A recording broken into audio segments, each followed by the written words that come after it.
Why are you so tired of your own life? A complete guide to civilization 1.0, 2.0, and 3.0. Part 1. You are not feeling at life. You are running the wrong program.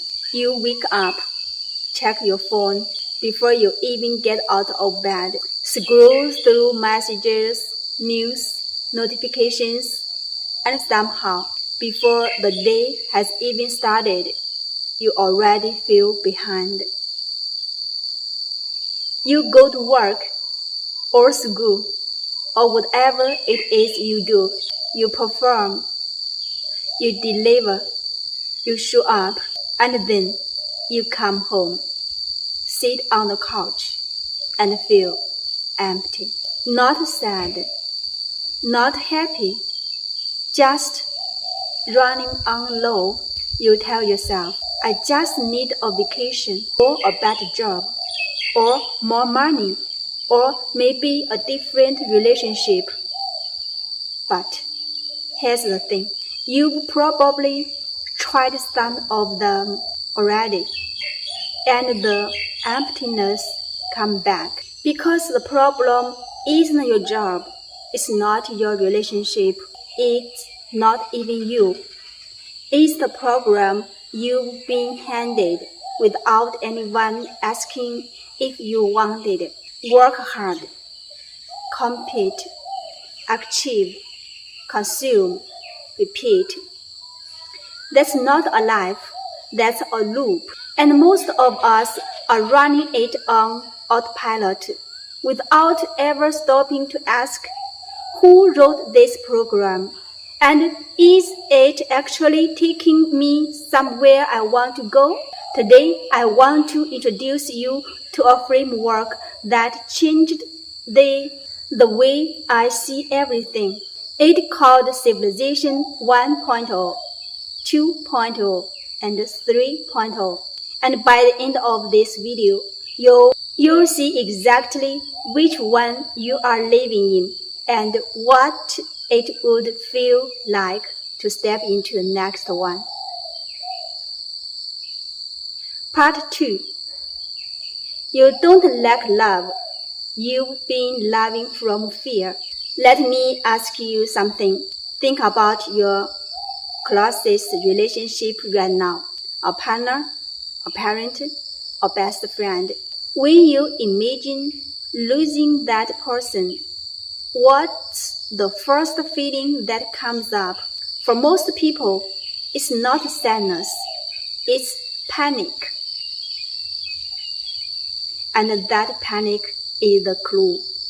In Civilization 2.0, which is the world most of us were born into, relationships are built on a hidden foundation of fear. Fear of being alone, fear of not being chosen, fear of being replaced. So we hold on, we monitor, we control, we say, I love you, but we mean, please don't leave. And the other person feels it. They can't name it, but they feel it. Like a hand around their waist, gentle but firm. And slowly, love turns into obligation, warmth turns into performance, and two people who genuinely care about each other end up exhausted by each other. This isn't a personal failure. This is Civilization 2.0 running its relationship program. Ownership dressed up as love. But what if love didn't have to feel like that? What if the people in your life stayed not because they were bound to you, but because being with you genuinely felt like freedom?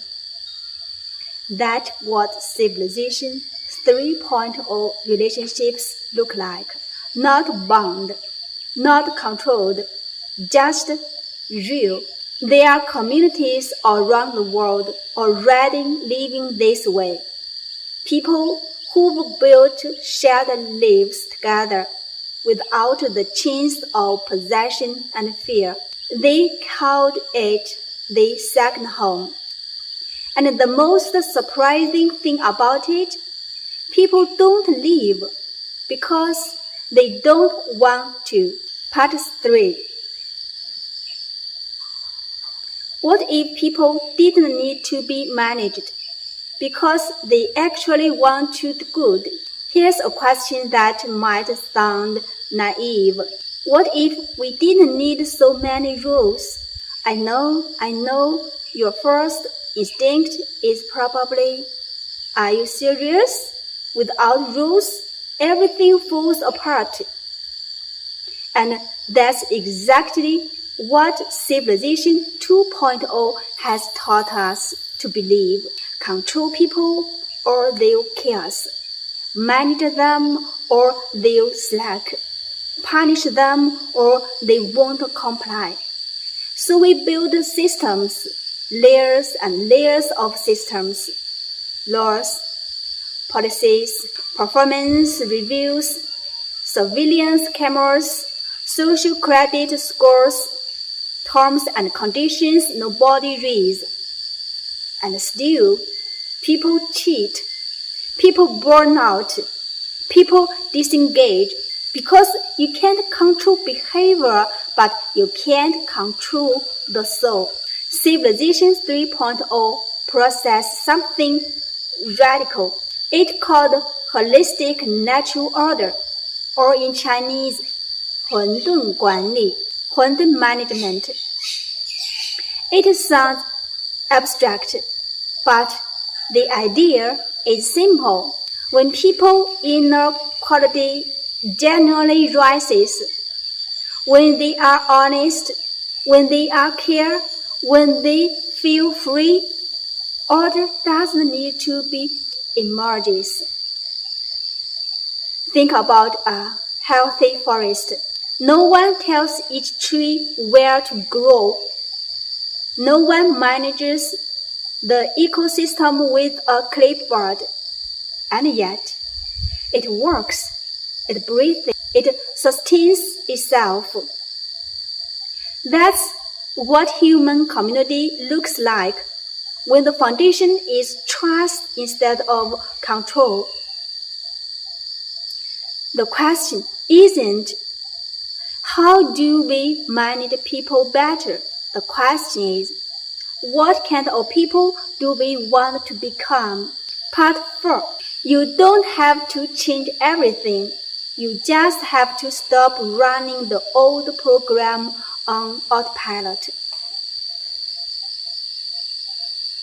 So, where does this leave you? Maybe you are watching this and thinking, this sounds beautiful, but also kind of far away, like something that happens to other people, in other places, in some ideal future that hasn't arrived yet. I get it. But here's what I want you to sit with. Civilization 3.0 doesn't start with society. It starts with one moment, one small shift. It starts when you catch yourself comparing your life to someone else and you pause. It starts when you are about to say something just to win an argument and you stop. These aren't grand gestures. They are tiny cracks in an old program, and the light gets in through cracks. You don't need to move to a community. You don't need to quit your job. You don't need to have it all figured out. You just need to start asking a different question, not, how do I succeed in this system? But, is this system actually taking me where I want to go? Because the moment you start asking that question, you've already began. Before you go, I want to know where you are right now. Which part of this hit you the hardest? Drop it in the comments. part 1, 2, 3, or 4. And if this made you think of someone who's been running on empty, send it to them. Sometimes the most loving thing you can do is hand someone a new question.